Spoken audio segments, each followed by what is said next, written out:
नमस्कार सगळ्यांना. स्वागत आहे परत एकदा सर्वांचं आपल्या आवडत्या चॅनलवरती. तर डी-एम-ई-आरमध्ये ज्या विद्यार्थ्यांचं फायनल मेरिट लिस्टमध्ये नाव आलेलं आहे, तर अशा सर्व विद्यार्थ्यांना डॉक्युमेंट व्हेरिफिकेशनसाठी या ठिकाणी दिनांक आणि जो काही ठिकाण आहे तो या ठिकाणी प्रसिद्ध करण्यात आलेला आहे. तर आजच्या या व्हिडिओतून आपण हे तर सगळ्यांना माहिती असेल, पण बऱ्याच जणांच्या कमेंट होत्या की याच्यासाठी जे काही डॉक्युमेंट आहेत ते नेमकं कुठली लागतात, महत्त्वाची डॉक्युमेंट कुठली आहेत आणि एखादं डॉक्युमेंट वगैरे नसेल तर नेमकं काय होईल. तर असे सर्व कमेंट्स वगैरे येत होते, तर त्याला धरून किंवा त्यांना अनुसरून जे काही महत्त्वाची माहिती आहे, लागणारी कागदपत्रांची यादी मी तुम्हाला या ठिकाणी प्रोव्हाइड करणार आहे. सो सगळ्यात महत्त्वाचं म्हणजे काय, थोडंसं ज्यांना माहिती नसेल माहिती करून घ्या. 2 फेब्रुवारीपासून ते जवळपास 12 फेब्रुवारीपर्यंत या ठिकाणी तुमचं डॉक्युमेंट व्हेरिफिकेशन होणार आहे. या ठिकाणी हा जो काही पत्ता आहे तो व्यवस्थित पाहून घ्या.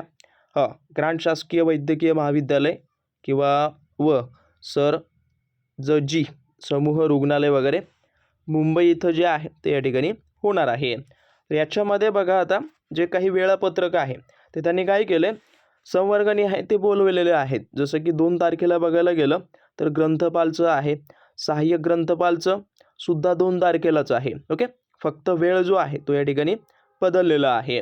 बाकी फायनल मेरिट लिस्टमध्ये तुमचा अनुक्रमांक वगैरे पाहून घ्या, कारण का परत गोंधळून जाऊ नका. ओके, बाकी बोलायला गेलं तर ग्रंथपाल सहाय्यक ॲज इट इज आता सगळ्यांचं जे काही डॉक्युमेंट व्हेरिफिकेशन आहे ते डेट वाईज त्यांनी दिलेलं आहे. वाटल्यास याची जी काही PDF आहे ती ऑलरेडी टेलिग्रामला टाकली आहे मी, पाहून घ्या. आता दुसरा प्रश्न उरतो म्हणजे नेमकी डॉक्युमेंट कुठली लागणार. तर पाहूयात नेमकं डॉक्युमेंट कुठली लागणार आहेत. बघा, आता सोप्या भाषेत सांगायला गेलं तशी तर तुमच्याकडं जी काही डॉक्युमेंट आहेत ती सर्व डॉक्युमेंट तुम्ही घेऊन चला. परंतु एक महत्त्वाचं सांगायला गेलं तर काय करायचं, जे काही तुम्ही ऑनलाईन पद्धतीनं अर्ज करायला केलात आणि त्या ठिकाणी जी काही डॉक्युमेंट तुम्ही अपलोड केलात, तर अशा डॉक्युमेंटचा सगळा जो आहे तो एक बंच तयार करून ठेवा. ओके, जसं की त्याच्यामध्ये बघायला गेलं तर as it is Aadhaar card, परत तुमचे जे काही मार्क्स मेमो, त्यानंतर परत डॉक्युमेंट व्हेरिफिकेशनसाठी जे काही caste certificate, caste validity certificate, domicile certificate, तर ही सर्व सर्टिफिकेट जी आहे ती त्या ठिकाणी एक बंच वगैरे करून ठेवा. ओके, पासपोर्ट साईज फोटो जरी असेल तर ते सुद्धा घेऊन चला. ओके, जो तुम्ही या ठिकाणी परीक्षेसाठी भरला आहे ॲज इट इज जो काही कलर फोटो असेल तो, जर नसेल तर काही प्रॉब्लेम नाही आहे, दुसरा नेऊ शकता, बट सहसा असेल तर तो सोबत घेऊन चला. ओके, तर इथं जर बघायला गेलं त्यानंतर दुसरं जे आहे ते स्वघोषणापत्र आहे, त्यानंतर परत मूळ कागदपत्रे. आता याच्यामध्ये बघा, तुमची डिग्री झाली असेल, तुमचं रजिस्ट्रेशन सर्टिफिकेट म्हणा, त्यानंतर परत जे काही महत्त्वाचे मार्क मेमो, त्यानंतर सनद जर उपलब्ध नसतील तर सनद आणून घ्या. सर्व 10वी म्हणा 12वी म्हणा तर यांची सनद वगैरे आणून घ्या. आणि जे काही तुमची डिग्री वगैरे पासआउट असाल तर युनिव्हर्सिटीचं जे काही डिग्री पासआउट सर्टिफिकेट असतं, ओके, ते सुद्धा घेऊन चला. त्यानंतर वयाचा पुरावा, जसं की जन्म दाखला किंवा तुमच्याकडं TC जर असेल तर TCचं सुद्धा या ठिकाणी एक मुख्य घेऊन चला. त्यानंतर रहिवासी वगैरे. त्यानंतर परत अजून सांगतो, ज्यांचं कुणाचं कास्ट सर्टिफिकेट वगैरे जे आहे ते त्यांनी आरक्षण याच्यातून जर प्रोव्हाइड केलं असेल, संवर्गातून भरला असेल तर त्यांनी त्या ठिकाणी घेऊन चला. ओके, बाकी भूकंपग्रस्त, माजी सैनिक, त्यानंतर अनाथ, त्यानंतर अंशकालीन कर्मचारी, त्यानंतर खेळाडू, तर अशा काही राखीव प्रवर्गातून केला असेल तर तो सुद्धा सर्टिफिकेट त्या ठिकाणी घेऊन जाणं अनिवार्य आहे. ओके, हेही लक्षात ठेवा. मुख्य घेऊन चला, झेरॉक्स तर ठेवाच सोबत, पण त्याच्यासोबत महत्त्वाचं म्हणजे मुख्य घेऊन चला.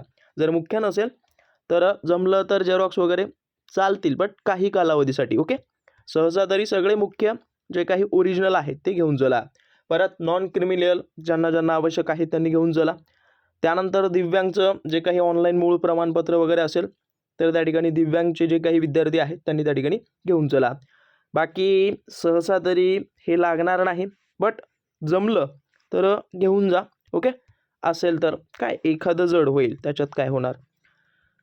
बाकी अजून बघा, याच्यामध्ये आता बऱ्याच जणांचं कमेंट असतं की नावात बदल झालेला आहे किंवा नावात बदल केलेला असेल. बघा, ज्या काही विवाहित महिला असतील तर त्यांनी मॅरेज सर्टिफिकेट घेऊन चला, आणि ज्यांचं कुणाचं नावात बदल झालेलं असेल तर त्यांनी नावात बदल केलेलं जे काही शासनाचं मूळ राजपत्र वगैरे असतं सर्टिफिकेट वगैरे ते घेऊन चला. ओके.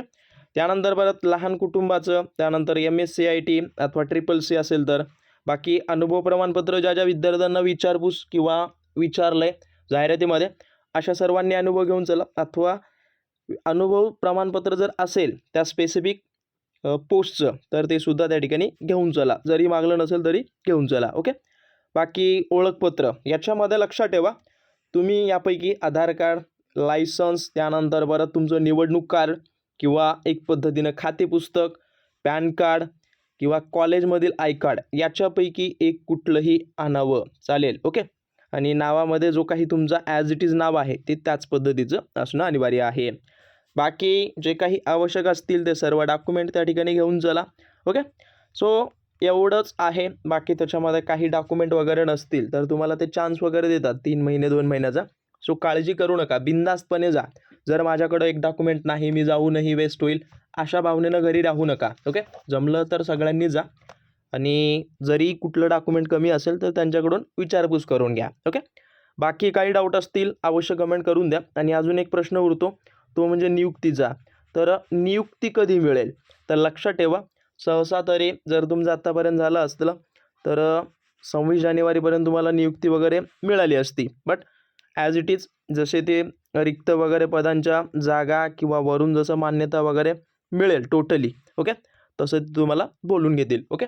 तोपर्यंत डॉक्युमेंट व्हेरिफिकेशन वगैरे करून ठेवा. त्यानंतर सरळ तुमचं जॉईनिंग लेटर वगैरे जे आहे ते तुमच्या घरी पोहोचून जाईल बाय पोस्ट. ओके. सो लक्षात ठेवा. आणि काही डाऊट असतील अवश्य कमेंट करून द्या आणि सबस्क्राईब वगैरे केलं नसेल तर करून द्या. धन्यवाद.